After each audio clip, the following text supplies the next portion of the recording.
This is the story of how Günther Prien, a 31-year-old German submarine commander, penetrated the most secure naval anchorage in the world and sank a British battleship while it sat at anchor, forcing the Royal Navy to completely rethink how it protected its most valuable warships. The night of October 14, 1939, just 6 weeks into World War II, U-47 accomplished what military planners on both sides had dismissed as impossible and delivered one of the most audacious submarine operations in naval history. The raid matters not just because of the tactical success or the strategic impact, but because of where it happened. Scapa Flow was the very place where the German high seas fleet had been interned and scuttled after World War I, and 20 years later, a German submarine returned to that same harbor and struck at the heart of British naval power. The psychological impact of what happened that night would echo far beyond the 835 men who died. Understanding why Prien's raid shook Britain so deeply requires understanding what Scapa Flow represented to both sides in 1939. Scapa Flow sits in the Orkney Islands north of mainland Scotland, a natural harbor spanning about 120 square miles of sheltered water surrounded by islands. The Royal Navy had used it as the primary anchorage of the home fleet since World War I, parking its most powerful warships there, the battleships and battlecruisers that formed the backbone of British naval power. British naval planners believed Scapa Flow was virtually impregnable. The main entrances had heavy defenses, constant patrols, and anti-submarine nets and booms stretched across the approaches. Smaller channels between the islands had been blocked with sunken ships, old vessels deliberately scuttled to create underwater barriers that would stop submarines from squeezing through. But here's the thing. This defensive strategy had a flaw. Those block ships weren't perfectly positioned, and strong tidal currents in the Orkney Islands had shifted some of them over the years. Gaps had opened up. Not large gaps, but potentially navigable ones for a skilled and daring submarine commander who was willing to risk everything. German naval intelligence had spent years studying Scapa Flow's defenses. They'd collected photographs from reconnaissance aircraft and reports from agents, and they'd identified Kirk Sound, one of the eastern entrances, as a possible way in. The channel was narrow, and the currents were treacherous, and the block ships were supposed to seal it off. But the intelligence suggested there might be just enough space for a submarine to slip through if the timing was perfect and the commander was willing to take enormous risks. Günther Prien had turned 31 in January 1939. He joined the Merchant Navy as a teenager and transferred to the German Navy in 1933 when Hitler began rebuilding Germany's military. And by 1939, he'd worked his way up to commanding U-47, a Type 7B submarine that was one of the workhorses of the German U-boat fleet. Nothing about U-47 was particularly special as submarines went.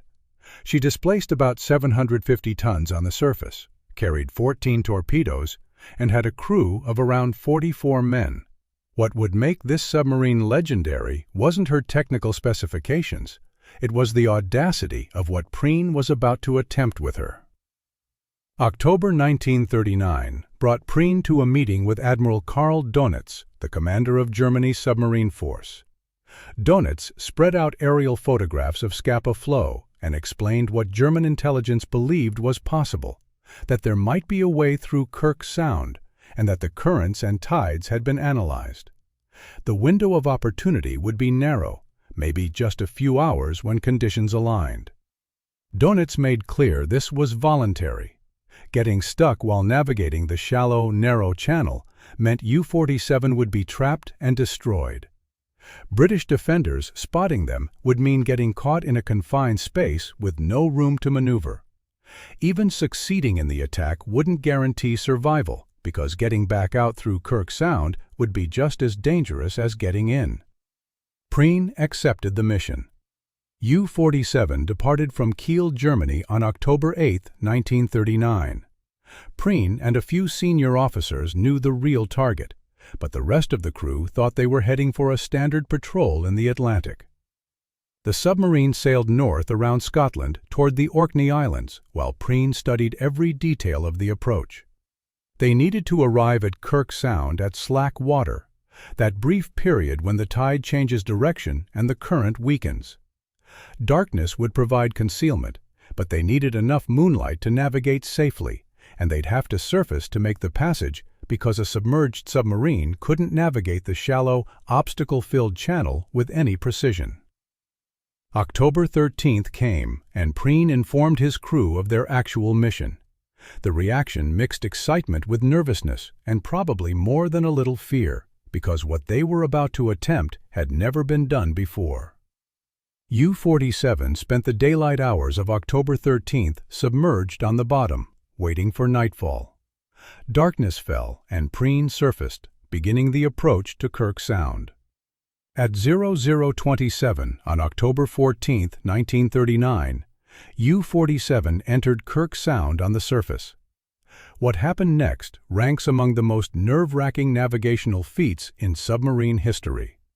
Prien threaded his submarine between sunken block ships in a narrow channel with strong currents, in darkness, knowing that miscalculating by even a few meters meant U-47 would run aground or become wedged between obstacles.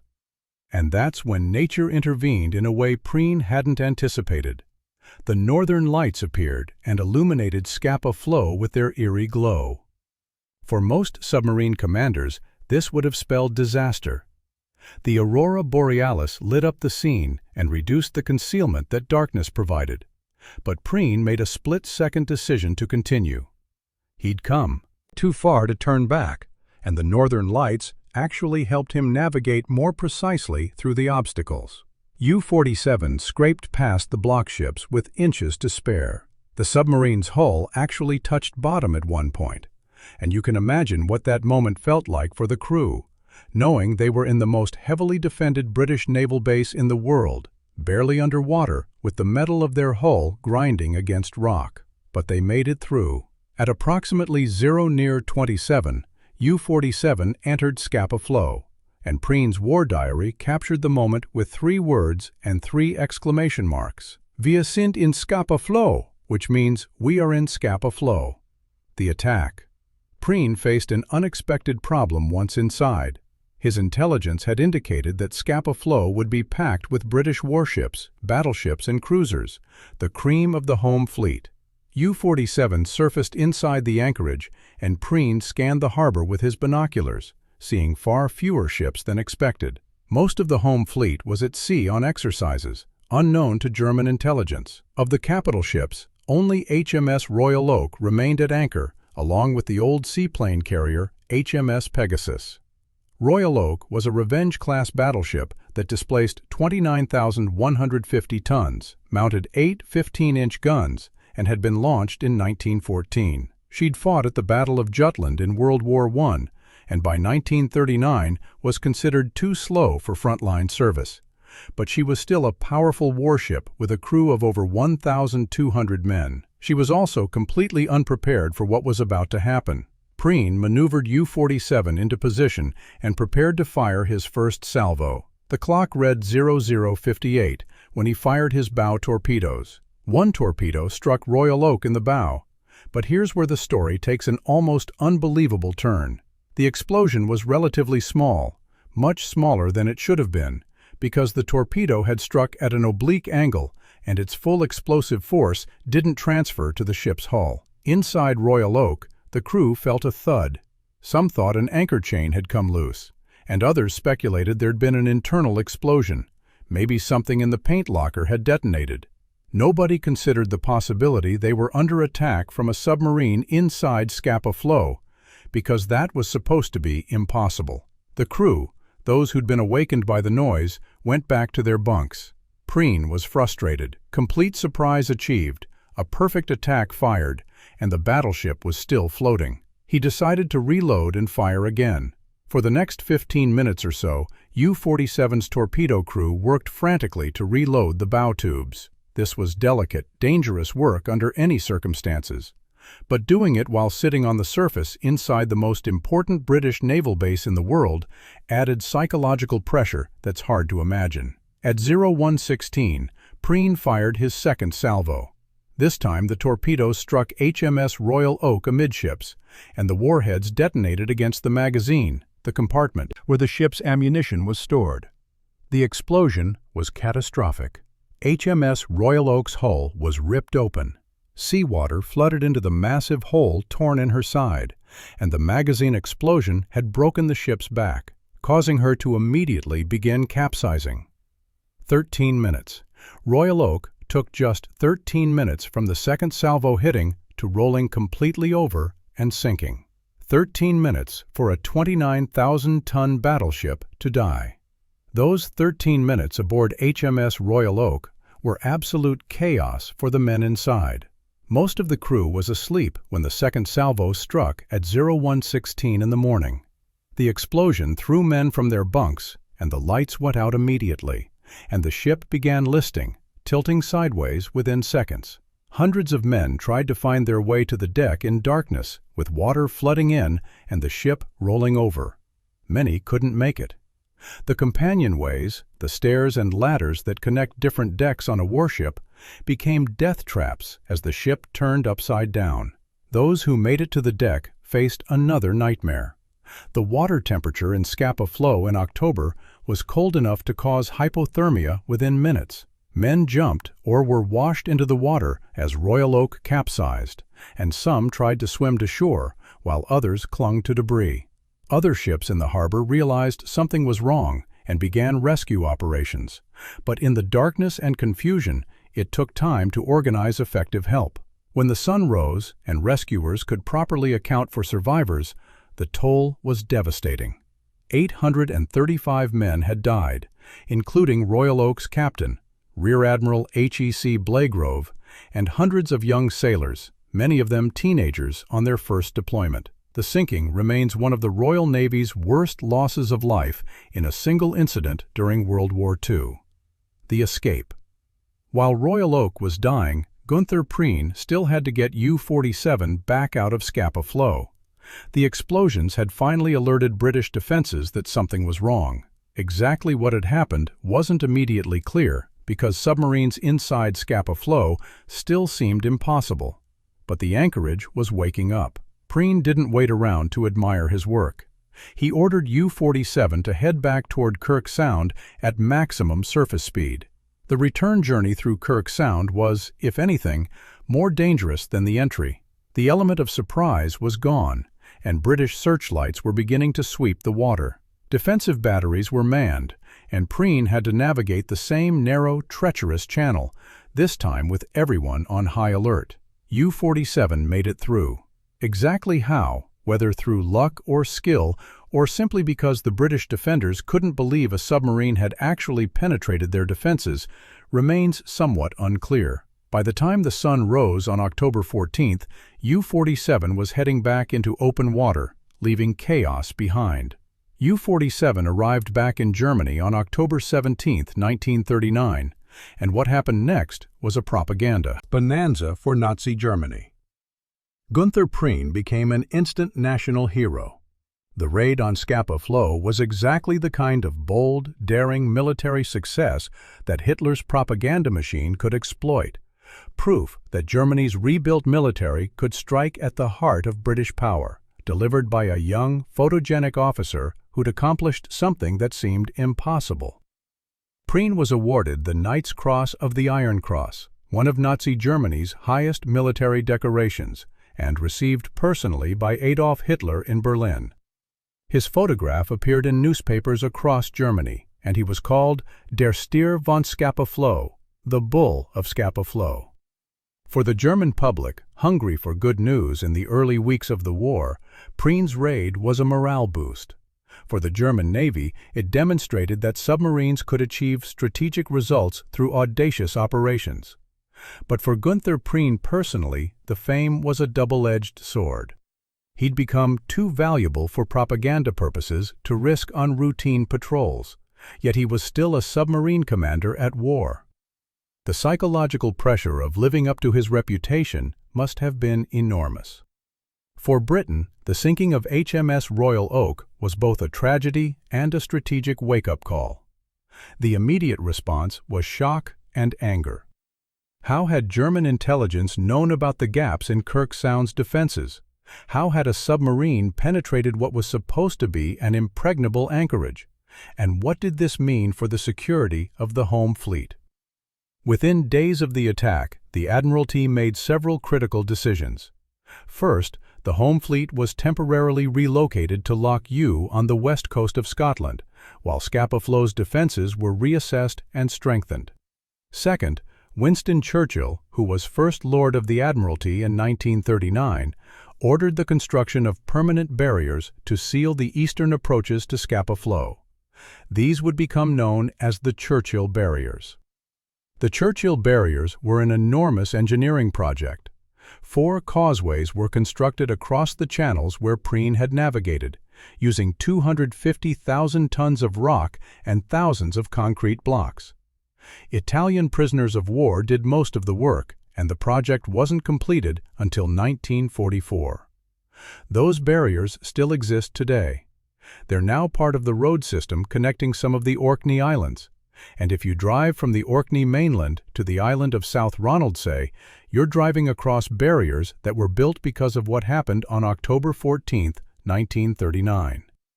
Third, the Royal Navy conducted a comprehensive review of submarine defenses at all its major bases. If Scapa Flow could be penetrated, then nowhere was truly safe, which meant anti-submarine nets were strengthened, patrols were increased, and procedures for detecting underwater intrusions were completely overhauled. Günther Prien and U-47 continued to operate for another year and a half after Scapa Flow. Prien conducted several more successful patrols, sinking Allied merchant ships in the Atlantic, and adding to his already legendary reputation. But submarine warfare is a brutal, unforgiving profession. The life expectancy of U-boat crews was horrifically short, and by the war's end, about 75 to 80% of German submariners would be killed in action.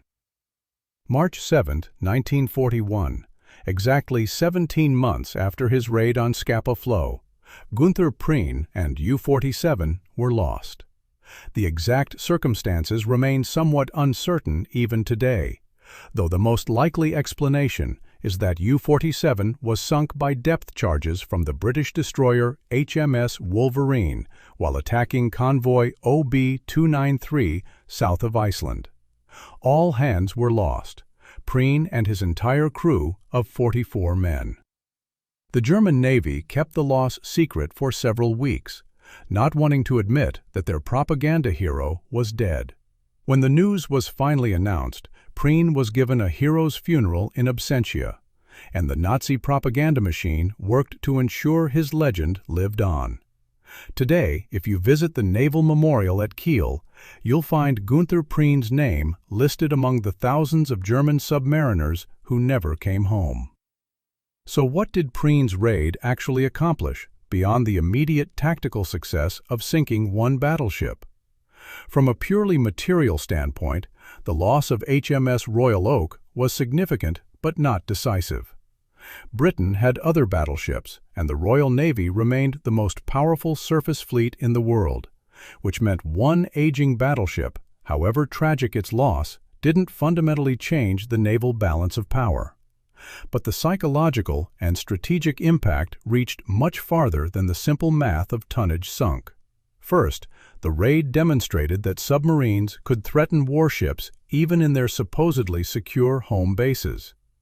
This forced the Royal Navy to dedicate enormous resources to harbor defense, resources that might otherwise have been used for offensive operations. Second, it proved that Germany's submarine force was capable of extraordinary operations requiring skill, planning, and courage. This wasn't just about sinking merchant ships in the Atlantic. German U-boats could strike anywhere, at any time, in unexpected ways. That created a psychological burden for every British naval officer who had to make decisions about where ships should anchor and how they should be protected. Third, the raid bought time and breathing space for Germany's submarine building program. Germany had relatively few submarines operational in October 1939, and Prien's success helped justify massive expansion of U-boat construction, which would later pose an existential threat to Britain during the Battle of the Atlantic. And fourth, perhaps most important for understanding submarine warfare history, the raid on Scapa Flow established the template for special operations that would influence submarine warfare for generations. The idea that a single, well-planned, audaciously executed operation could achieve strategic effects out of all proportion to the forces involved became a bigger money fundamental principle of submarine warfare. Before we wrap up, I want to come back to the human dimension of this story, because it's easy to get caught up in the tactical cleverness and strategic implications and forget that real people died. 835 men died aboard HMS Royal Oak. Most were in their teens or early 20s. They joined the Royal Navy to serve their country, and they died not in battle, but while sleeping in what they'd been told was one of the safest places in the world. Their families received telegrams, and their names are inscribed on memorials. Every year, on the anniversary of the sinking, divers place the white ensign, the flag of the Royal Navy, on Royal Oak's wreck. The ship is now an official war grave, and it's illegal to disturb it or remove anything from it. HMS Royal Oak herself is still there at the bottom of Scapa Flow, slowly deteriorating, but still containing the remains of hundreds of men who never made it off the ship. And then there's the crew of U-47.